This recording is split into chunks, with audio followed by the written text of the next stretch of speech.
صحیح مسلم کے اندر اور سنن ترمذی کے اندر حدیث رسول ہے سیدنا ابو ہریرہ رضی اللہ عنہ، بڑا تفصیلی سا واقعہ ہے، مختصر میں ذکر کرتا ہوں۔ یہ ان لوگوں کا تذکرہ ہے کہ جو ہمارے نزدیک، ہماری نظر کے اندر سب سے معزز لوگ ہیں، ان سے زیادہ معزز واقعتاً ان سے زیادہ معزز کوئی نہیں ہے، اور یہ تین رستے، تین طرح کے لوگ، یہ سب سے بہترین لوگ ہیں۔ لیکن اگر یہ اپنی بہترین پوسٹ اور بہترین منصب ہونے کے باوجود اگر اخلاص کو چھوڑ دیں تو یہی سب سے بدترین لوگ بن جائیں۔ سنن ترمذی کے الفاظ ہیں، ایک شخص صبیح بن ماطع مصر سے چل کر وہ مدینہ کے اندر تشریف لائے، ایک تابعی ہیں، مدینہ کے اندر آئے، مسجد رسول، مسجد نبوی کے اندر داخل ہوئے، دیکھا ایک شخص کے ارد گرد بہت سے لوگ بیٹھے ہیں، ہجوم کلاس لگی ہوئی ہے، اور وہ شخصیت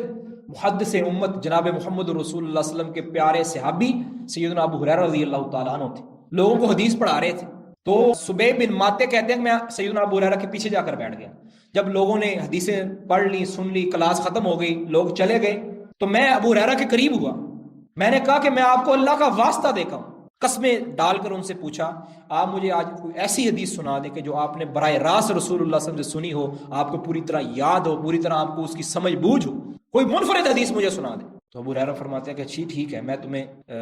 حلف دیا کہ گارنٹی دی کہ میں تمہیں وہی حدیث سناؤں۔ حدیث سنانے لگے تو بے ہوش ہو گئے،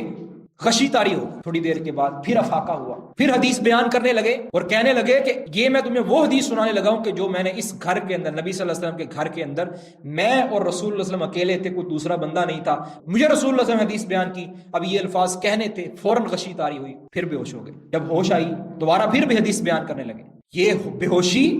بیماری کی وجہ سے نہیں تھی، یہ بے ہوشی اس ڈر اور خوف کی وجہ سے تھی، جو ڈر اور خوف اس حدیث کے اندر بیان کیا جانے لگا۔ اتنی غش طاری ہوئی، وہ تابعی فرماتے ہیں کہ وہ اپنے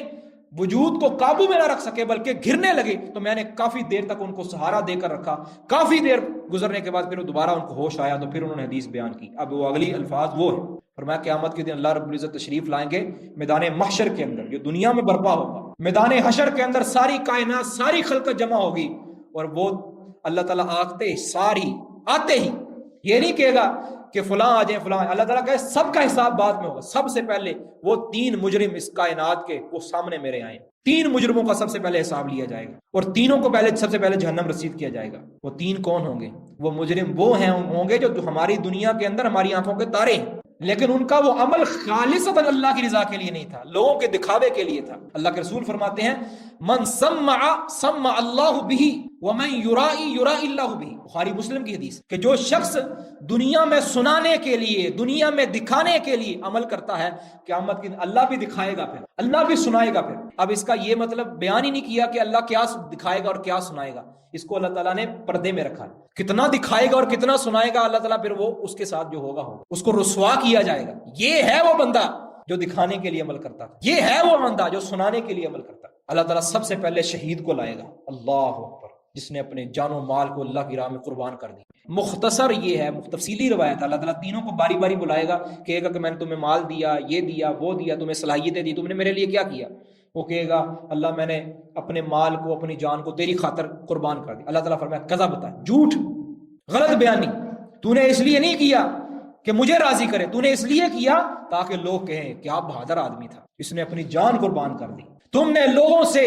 یہ کہلوانے کے لیے، یہ جرت مندانہ تمغہ امتیاز لینے کے لیے، تمغہ جرت لینے کے لیے، لوگوں سے اچھا کریڈٹ لینے کے لیے تم نے یہ عمل کیا۔ اللہ تعالیٰ حکم دے گا فرشتوں کو سُحِبَ بِهِ ثُمَّ أُلْقِيَ فِي النَّارِ، اس کو جہنم کے اندر گھسیٹ کر اوندا منہ جہنم کے اندر ڈال دو، اس کا میرے ہاں کوئی عمل نہیں، کوئی اجر نہیں۔ پھر اسی طرح عبادت گزار اور جو عالم آدمی ہے اور جو دین کے ساتھ جڑا ہوا ہے، جو علم کے ساتھ جڑا ہوا ہے، اگر وہ خالص اللہ کی رضا کے لیے عمل نہیں کرتا ہوگا، لوگوں کو راضی کرنے کے لیے کرتا ہوگا، اللہ تعالیٰ اس کو کہے گا کہ تو نے میرے لیے کچھ نہیں کیا، تو نے صرف اور صرف اس لیے کیا کہ تاکہ لوگ تجھے کہیں واہ کیا بات ہے۔ تیسرا وہ بندہ جو اللہ کی راہ میں خرچ کرتا ہے، جواد آدمی ہے، اس کو اللہ تعالیٰ کہے گا تجھے اتنا میں نے مال دیا، اتنا موقع دیا، ہر طرح کی تجھے فراوانی دی، تو نے میرے لیے کیا کیا؟ کہتا اللہ تیرے رستے کے اندر جو بھی شعبہ تھا جس میں تو چاہتا تھا کہ خرچ کیا جائے، میں نے ہر اس شعبے کے اندر خرچ کیا ہے، اللہ میں نے تیرے لیے یہ کیا۔ اللہ تعالیٰ فرماتا ہے جھوٹ، تو نے اس لیے نہیں خرچ کیا، تو نے کروڑوں خرچ کیے،